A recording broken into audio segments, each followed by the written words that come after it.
out of headphones, so I guess that's a good sign that this is an important panel to have today. And looking through the agenda of TechChill, we saw that sustainability and impact is kind of all over. And I guess any event nowadays you go to, you have sustainability, sustainability, sustainability. However, when we were putting together this panel, we were trying to figure out which angle to take and how to look at, in our case, impact, maybe a little bit differently. We have quite diverse, and I'm so happy to have a male on the Riga Tech Girls stage. Quite diverse panel. I'm representing the diversity here. You're the I'm diversity. really proud to be the middle-aged white man representing diversity here. But you said you have a good excuse to be here, actually. I do have a good excuse. The tech, I have many excuses. We'll get to that. We'll get to that, yes. We're going to do a quick intro in a bit. But basically, when we were discussing together how can we tackle this topic the best, we actually figured out that we should have a little bit of a fight and understand in impact, in startups, is it about the mindset or is it about measuring the impact? And that's what we're going to talk about.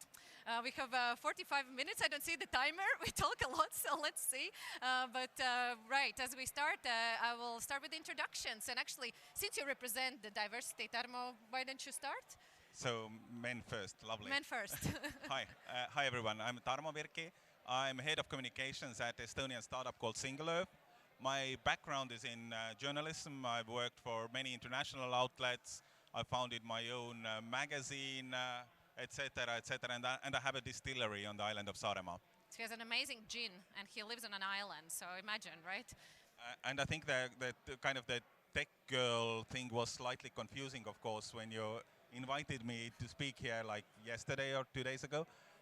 But being a father of a 16-year-old girl and working at a startup which has a female founder, it was, surely. Yeah, and your CEO is talking on a stage, I think, quite parallel to us right now. At the same time, she's still here, but she will be shortly on the main stage. Yeah, awesome. Ksenia, quick intro? Yes, hi everyone. Super excited to be here. My name is Ksenia. I'm the CEO and co-founder of Mission Space, but I come from finance background. I grew up in the United States. I went to school there, and of course, sustainability was always in the air when I was studying. And then 2 years ago, we decided to fund our startup. So at Mission Space, we are this early stage aerospace and defense startup. We are building a space weather prediction system. So we are dealing with the weather, not on Earth, but with the weather in space. And so far, it's been cool and exciting journey. And again, happy to be here. How long have you been founding the startup? How old is it? So it's my first startup, and it's been 2 years now. 2 years. Yes. Okay. Thank you, Ksenia. And Zane, I guess the floor for you. Thank you. Hello, everyone. I'm Zane Valujeva, and I'm the founder of KIIND agency, where we work to inspire and lead startups and small medium enterprises towards a 360 approach towards corporate responsibility. And on top of that, we work with B Corp certification, which has become one of the most rigorous sustainability standards out there, indicating high levels of corporate sustainability. Yeah, so Zane today here is with the hat of an expert, and then we have two startup representatives, but Tarmo didn't mention, but he can bring also the investor perspective, and I know that there's at least 2 other panels today, I think, tackling the investment side of the impact and sustainability. So let's see how that unrolls. I'm also another Zane, so if you stand between us, you can make a wish. That's a Latvian tradition. Exactly. I represent Startup Wise Guys, but I'm also a proud member of Riga Tech Girls, so guys and girls, both in my hands. Startup Wise Guys is an accelerator born in Estonia, but right now grown even to Africa. And we're very proud to be leading second sustainability program. So we're investing not only in B2B SaaS, cybersecurity and fintech startups, but also in startups that are tackling various sustainability topics. And we're also big lovers of female founders. That's the t-shirt. This is a t-shirt most of our female founders get. We are trying to create kind of safe space. And actually, I'm a big believer in a mix. I would not want to have a female accelerator. I would want to have a good accelerator where everybody feels welcome and authentic. But let's kick it off, right? And actually, Tarmo, you didn't mention much about Single.Earth. Maybe you want to kind of do a quick lightning pitch. What does your startup do? I mean, quick one. I could do half an hour. We have 40 minutes. I can fill that, right? Yeah, we have 40 minutes. Go. Basically, Single.Earth tokenizes the work nature does. So if you have a forest, yes, it sequesters carbon, but it also has biodiversity. It keeps life alive on the planet Earth. So that's our mission, to save the Earth, basically, through tokenization, bringing money into that market through actually selling the token, which has real value on the other end. And we're about to launch very soon. You what? We're about to launch very soon. Launch. Launch. Like you haven't launched yet. No.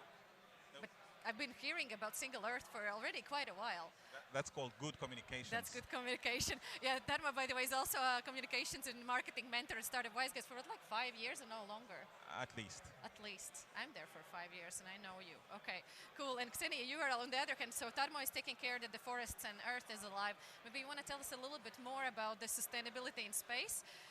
Yeah, absolutely.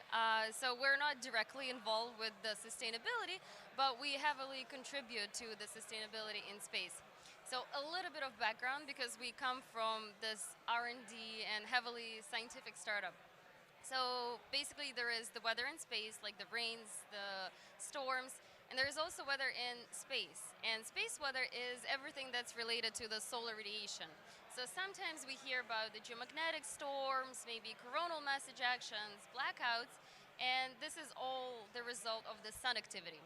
So at Mission Space, we send our own satellites into space and we measure this data directly, and ultimately what we do is we're trying to warn people and the industry leaders ahead of time that this event is about to happen, so please make sure this huge transformer is not going to blow up like it did in 1989 in Quebec. And because we launch our own satellites, that was the initial idea, to have a constellation of satellites to launch into space.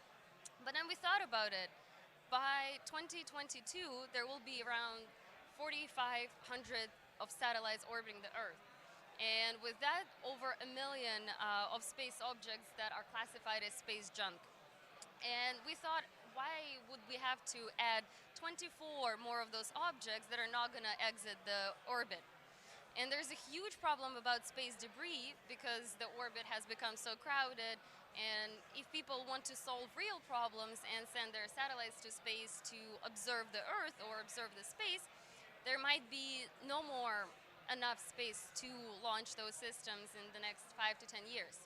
So we thought about it. Of course, it's so fancy to build and launch your own satellites, but we decided to explore other options. How can we not add up to this junk, and how can we, as a small startup, become more sustainable? So what we did is we found other satellites that will be launched as a part of governmental missions or other corporate missions, and we booked our own slots there. So we will be hopping on someone else's satellites, and that way at least it's a little bit more expensive for us, but at least this decision from our perspective will not add up to the overall space junk that's out there. How would you describe how big is the space junk problem? I think space is like for going, there's no end, right? Yeah. And we have a limited planet. The kind of to me, this sounds like two very, very different kind of. It's a non-problem, right? It's a huge problem because we do have different orbits, and most of the constellations are on LEO. So the Starlink 5G internet is all on LEO, and that's hundreds of small satellites. And right now there will be 5,400 satellites. And yes, it may seem like not too much, but that's a lot when they're all orbiting different orbits. And right now we see more and more startups who are actually doing collision avoidance and space traffic management and junk cleanup, because who else will pay for it? Like, that's a huge problem. No one wants to pay to clean up the space junk, and that's why we see a rise of those companies trying to tackle those sustainability issues even in space. So it's actually huge. Yeah, and in a way, it's also an example of a mindset, right? That they, as you mentioned, in your case, when you were evaluating whether to launch your own or to use somebody else's, you mentioned that financially it wasn't really kind of like a viable option. What pushed you there? Kind of where did it come from? Yeah, that's a great question. I think we had one discussion with the World Economic Forum, and our CTO was asked, so how do you guys not add up to the junk? And I think that was the turning point for them, because I'm more on the business development side and I'm younger, so I see this as a much more important topic for me, like the sustainability, climate change. but maybe not so much for the older generations. So hearing that from a perspective of like a higher organization, that was huge. And with me and my co-founder, we also both come from the U.S. education, and there it's huge. So for me, it wasn't even a question. If I can somehow contribute to sustainability with my own power, of course I will. So I grew up with this, I think. And it takes a lot of discussion to actually convince other people and maybe our other co-founders who are older and more experienced that this is actually crucial and we will have to live with it. I have really silly question, but since you brought this middle-aged white man topic, do you agree with Ksenia that it's an age I question? still haven't understood. I still haven't understood what you exactly do. I heard all the green spin on it, but what do you actually do? So we measure radiation space with our own sets of detectors. And that data gets downlinked to our ground stations, and we have our own models. And ultimately, we are developing a decision support tool to predict and warn about space weather storms. And space weather storms are not only just for the space people, it's also for electrical grids, for GNSS signals, for aviation guys who are traveling on polar routes. So it's for everyone. And for the common good too, because we will be releasing a free version of the platform that anyone can log in and see.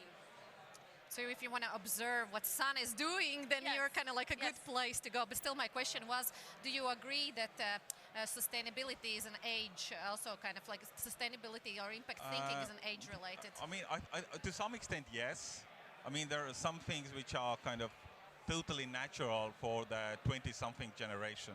As I was telling earlier to you, the example when I joined Single.Earth, having the first team dinner and having only vegan options was like, what on earth? But for a younger generation, this is natural, right? Yeah, you go there and it's like, why am I served regular milk, right? Zane, I wanted to loop you in this conversation. How do you see the age kind of concept here? Do you think that it is really a generational thing? That's an interesting thought, actually. I don't think I would necessarily agree to that because I think it's really much more about the mindset. Because I believe, and I've in my experience definitely have seen that older people also are very proactive, very good at asking the right questions, seeking knowledge, and educating themselves. So I think it's more, and there are also plenty of, not to shame anyone, but plenty of young people who are, not in this topic necessarily as much. So I think I wouldn't necessarily say it's an age thing. I was listening to a very good course about generations, and actually there is a proof that Gen Z and millennials are way more attuned to kind of the societal and environmental and generally kind of liberal thinking.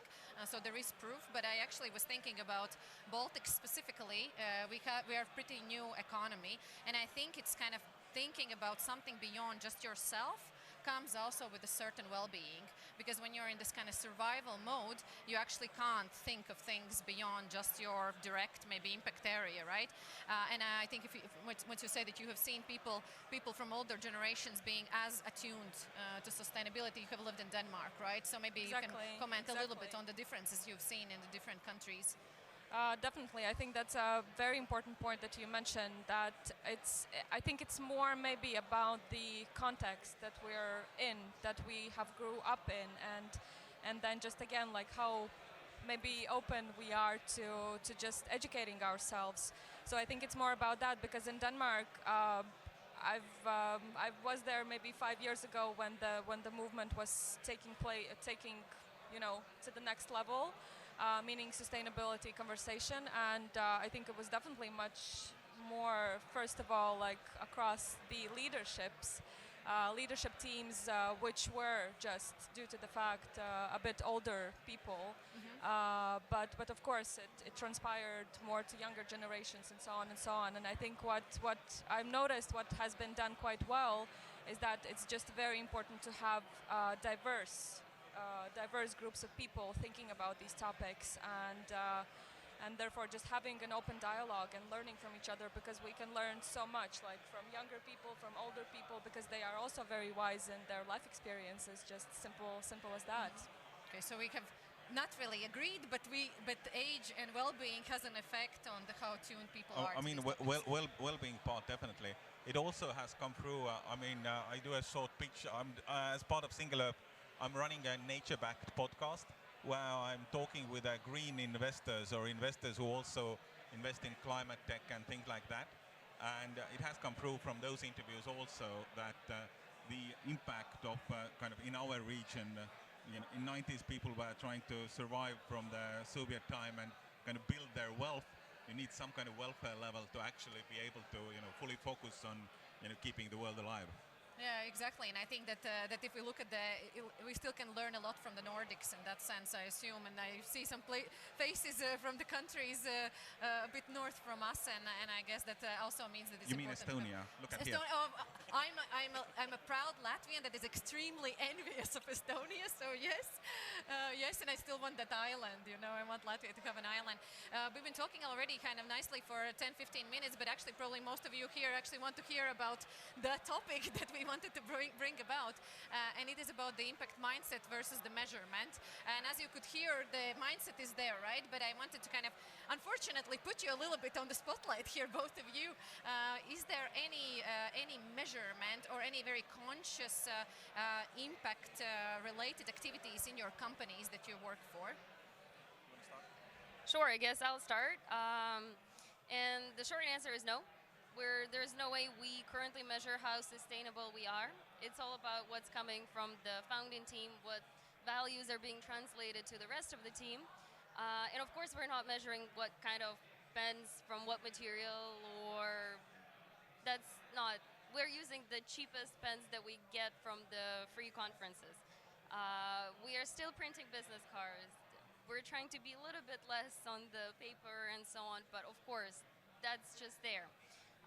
And from my experience, I know in the beginning of our journey, we always had this slide about the Sustainable Development Goals and how we're hitting the goal number 9, 2, 3, 4.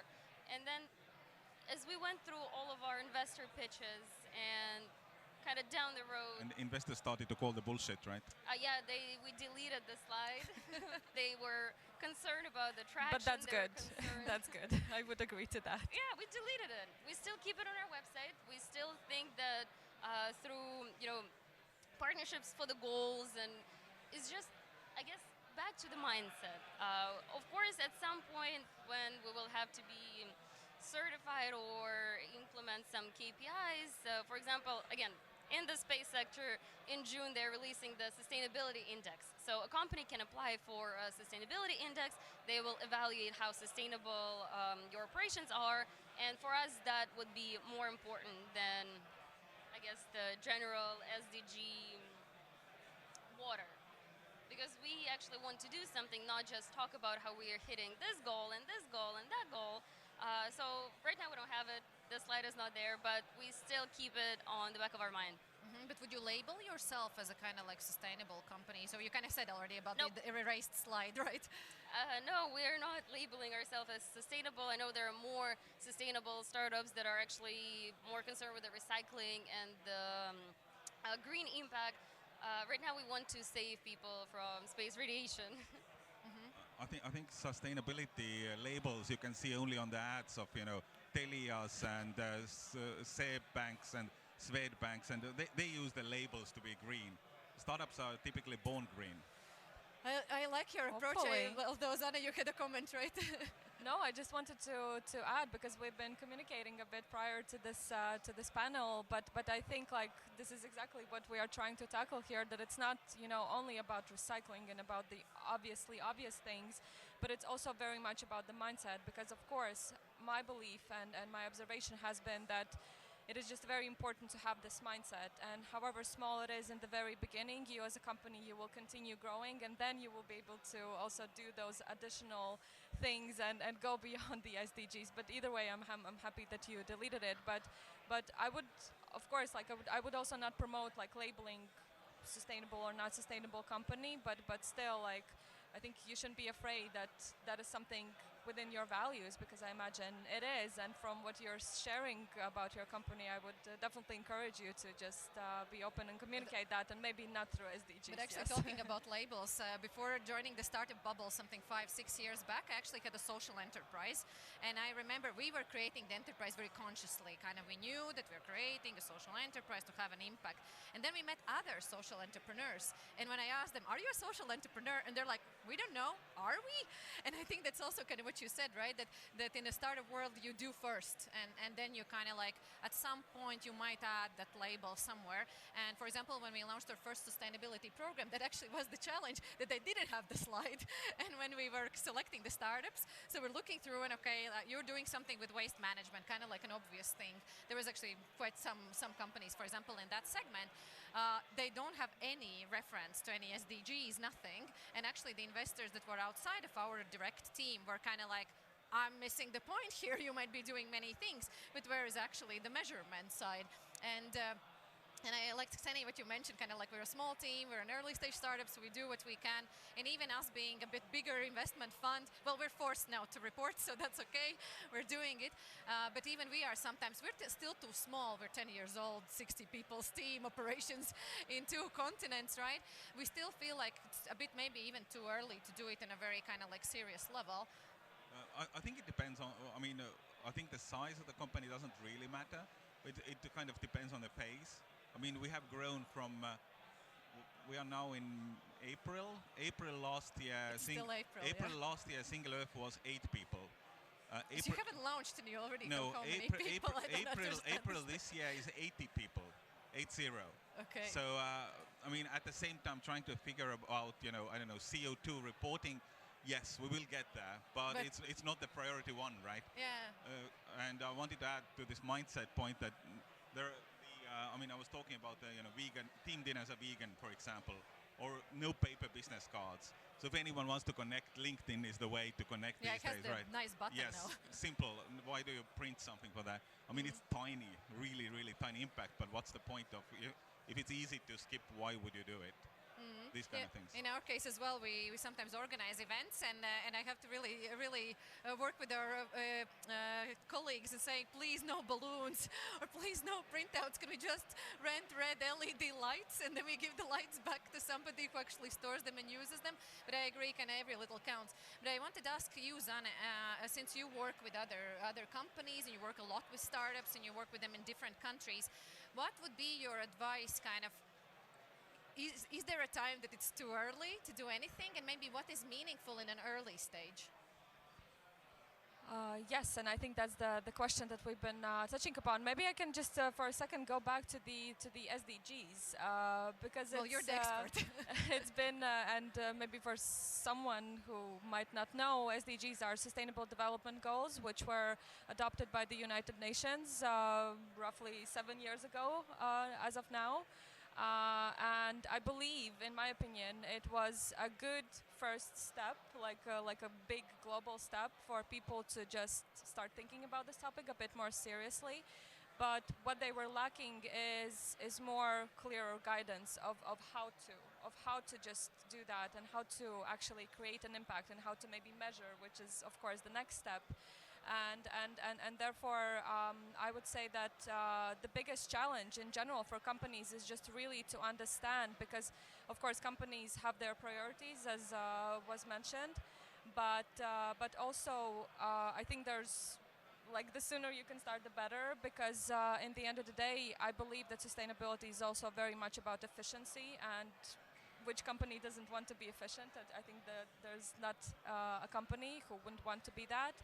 And yes, of course, but the challenge is huge, but just break it down. Even the smallest things matter, and exactly, like, especially I believe you could attest to that growing like at such a high pace, like going from 8 employees to 80 employees, like even if the small things are already there since the very beginning, like it would have been much more difficult to implement them just when you are at 80 people, right? Just imagine 80 middle-aged guys eating hamburgers, and then you're going to represent them that next team dinner is vegan, right? not going to work, It's a right? shock. It's a shock. It's just they will leave your a company, lot of right? exactly. And you don't want that in a startup. You want to keep your employees happy. And there's multiple data points as of now that people, exactly, also younger people, but again, not only younger people, that they are. It's very important for them to be in a company with meaningful, purposeful cultures, and they I feel that people would do anything for their CEOs and leaders who have a bigger purpose, so Well, that's a generational thing because at that course they said that the moment you have millennials or Gen Zs in your team, they need the purpose, and if there's no purpose, if there's no kind of this philosophy, they're just going to leave I've turned millennial with aging. What, sorry? I've turned millennial with aging. Yeah, you look you look millennial. Zane, I still wanted to ask you, maybe in your experience, what have you seen? What form do these early, meaningful impact efforts take in the teams? Just to kind of give you an idea, for example, we are reporting on certain things. For example, how many female founders we invest in and things like that. And we, as a fund, we are expected as of this year to do quite proper ESG reporting. However, for example, our document, talking with you, I realized we actually have a culture manifesto. And the culture manifesto is created more kind of for our teamwork, but it says that we're long-term focused, that we are ecosystem focused, and we have a very beautiful word, which is authenticity, that we actually want people to come as they are. And we have 60 people and 25 nationalities, just to give you an idea. So it's quite a diverse team. And then I realized that in a way that is pushing us towards the kind of meaningful impact, even though I would never label a culture manifesto as anything related to that. So still, question over to you, what are the things that, like tangible things that you would say, hey, you can do this tomorrow? It's like a low-hanging fruit. But I think you gave an excellent example, and that also I think ties very well together with the mindset, the fact that you have this type of culture because you could also have a completely different culture. Well, we also have no BS in our culture, which makes us sometimes not very pleasant people to work with. But still, like I think you need to be honest and just be open to growing and learning. But even like I think most of in my experience, the thing that I've seen the most is that companies usually undervalue themselves. That they think that sustainability is this enormous bubble that it's just impossible to reach. But again, like if you of course you need to have the knowledge for that, but if you at least try to break it down and look around you, there are small things that you are already doing, I bet.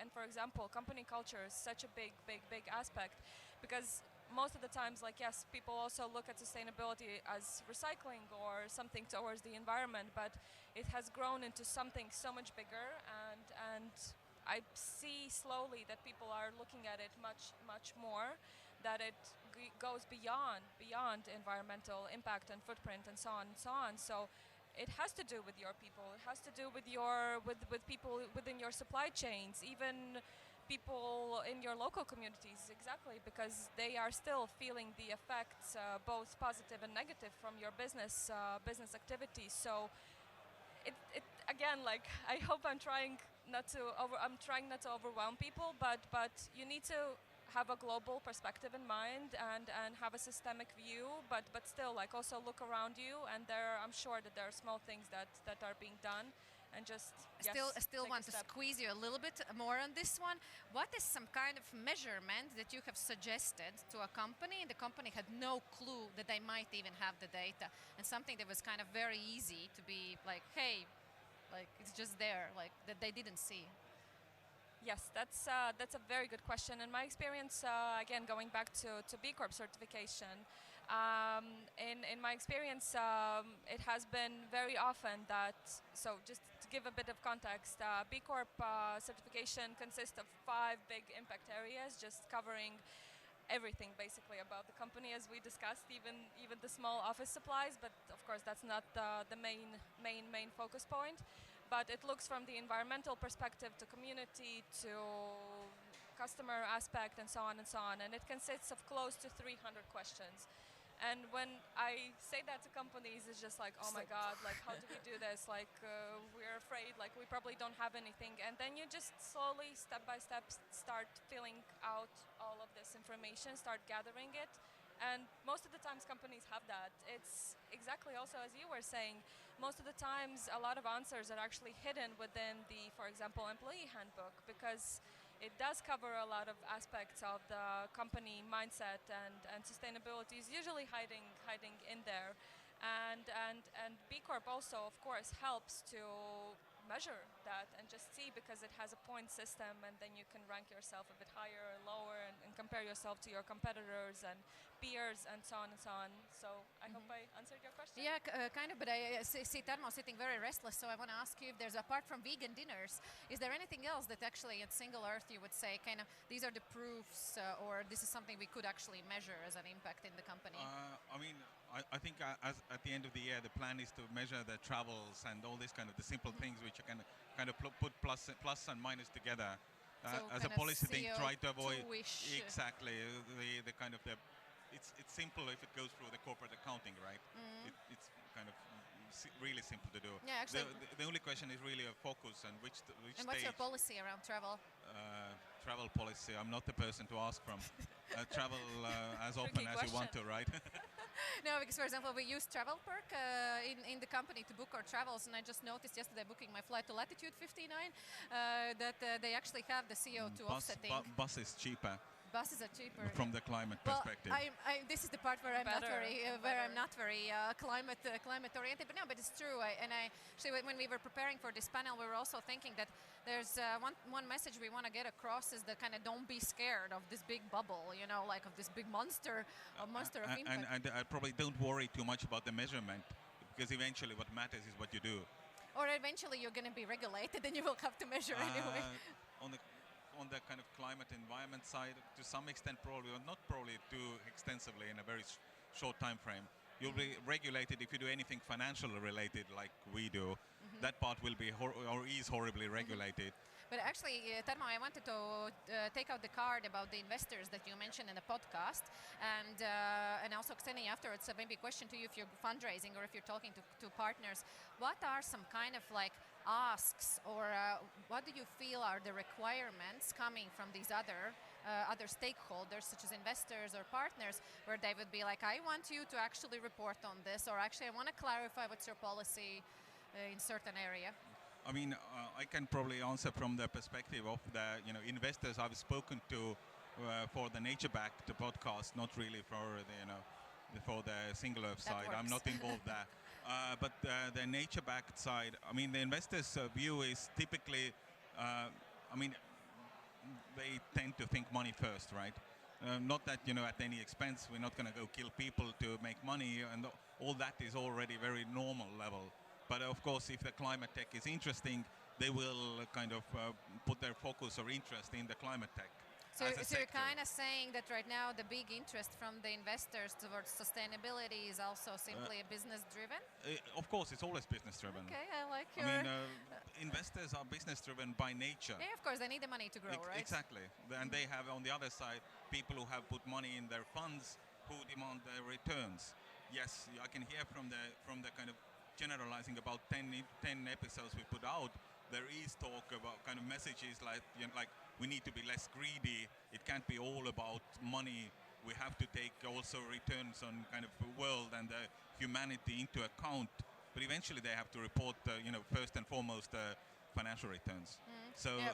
It's very interesting that you brought this topic up for us. One of the values that we have in the culture manifesto is founders first, and actually we have had cases when we find it very, very difficult to kind of struggling how to balance this out, because sometimes being founders focused, especially as a human, might impact the financial return they can bring.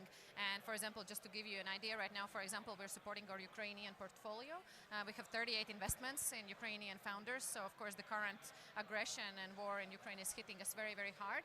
But we're also looking for ways how to sustain these companies. And you understand that this small bridge investment is more for them to kind of sustain. Of course, we're not investing in everyone. We have done, I think, 3 investments right now in the companies. But it is kind of like the investors might be like, why are you investing them? There's other founders from other countries that might be doing better. I think being in Baltics, that's natural part. I think Ukraine is a special case. Ukraine is a special case. Exactly. Yeah. Ksenia, I wanted to ask you, have you felt any kind of these requirements around impact or sustainability in your In business? addition to dropping those SDG slides. No, to be honest, no. I can just only agree with you that from the experience that we had with raising our pre-seed, and right now we're actively fundraising our seed round, well, the space industry is conservative. It's still on this verge of the revolution that happened with the IT world, and if only in 2022 they start thinking about this optional sustainability index, they are very far from putting sustainability above market size, above traction, de-risking your technology. And for us, well, what we need to show is that we can generate early revenues, we have some traction, we have this, and that. And of course, I do keep SDG slide in my, yes, it's on the front page of our website, yes, and the Figma slide is always there. And we're trying to participate in contests like Space for Impact. This is like a huge contest within the space industry, and the startups are competing on how they are tackling the sustainability. But we're not primarily a sustainability-driven startup. Yes, we do think about it. We try to incorporate to the best of our abilities, but in the space tech industry right now, you don't feel the pressure. Yes, I don't feel the pressure. Yeah. I just feel the pressure to show big numbers in the market. Yeah, whereas, for example, Yes. when we invest in the sustainability startups, obviously the pressure is stronger than even we put it as an accelerator fund that does the investment. I have a very politically incorrect question as we're on Riga Tech Girls stage. Ksenia, how it is when you fundraise, being female, and you said in a very conservative industry, do you feel any gender bias? If you can, maybe. No. That's a great question. So, I'm young. I'm female. You have a pink suit. I have a pink suit, yes, absolutely. And of course, sometimes, yes, when you are in a room with all the conservative, more experienced guys, and yes, there are some barriers. I was also speaking about that at Expo in Dubai, how it is a barrier you have to overcome. But right now, in addition to that, going back to the politically, let's say, incorrect or correct question, I have a Ukrainian last name, and I was born in Russia. So that just adds to the whole barriers and actually challenges that I have that's to a ripple overcome. effect. We actually just now are starting to see kind of like the effects in the investment. So yeah, female is like, it's a good thing. I'm Right going to now make a very bad joke, but my Ukrainian colleagues are like, can we read about COVID in the news? We want to relax a little bit. So kind of that sounds like the same. We are 9 minutes away from finishing. How's the audience doing? You're still alive with us? Okay, I want to involve you a little bit. If I have to say mindset versus measurement, so who says mindset is more important? Raise your hands. Okay, I do too. Measurement? No, but okay. Okay, I'm going to give you. I'm going to give a special offer to you: mindset and measurement. Yes, so we agree, yeah, more or less. So we have two people from the government in the audience, right? Probably. Okay, we have actually we have a challenge that you're looking at me. Do you want to for the questions or what's your look? Lena is looking at me, and I don't know what she wants me to do. Well, I was thinking, is there any question or comment somebody wants to give us? Yeah? But can we get you somewhere here? We're going to give our microphone, but I think you might need to be on stage so we hear you.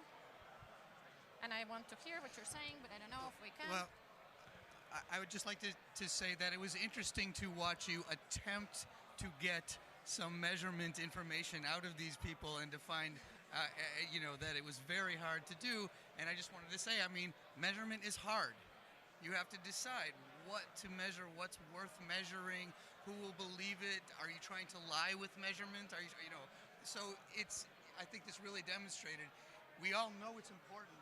We all know measurement is important, but it's just so hard to actually get in place. It would be interesting to find some success stories about people that were able to kind of get over that little hump and turn it into both mindset and measurement. Awesome. Thanks so much for the comment. So from a data startup, right?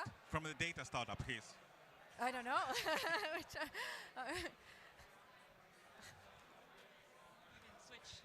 Hi. Switch. That's a good switch. Do you hear me well? Yes. Do you hear me well? Hi. Thanks. I'm the guy from the government-based, government-funded institution. We actually are in the forestry industry, but I come from business environment before. And what I was listening today, my conclusion for this conversation is that actually we're talking about the same thing, but from two bubbles. One bubble is startup environment, business development environment, and so, which faces with one challenges, with one communication cases, and the other bubble is people who are working already for a long time in a nature-related businesses with resources, with nature resources, and so. Both of us are talking about sustainability, and both are doing that actually. So my question is how to combine these bubbles together, because we've been working with the startups, we've been working with the companies, and that's all about the same.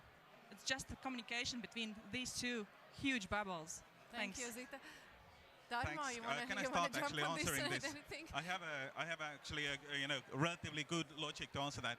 Basically, trying to merge those bubbles with out of 80 people in the team, about 20 are scientists. So we've actually hired people in team who are ecologists, environmentalists, climate scientists, to kind of merge them inside the startup. But partly answers the question probably. So you want them to hire more?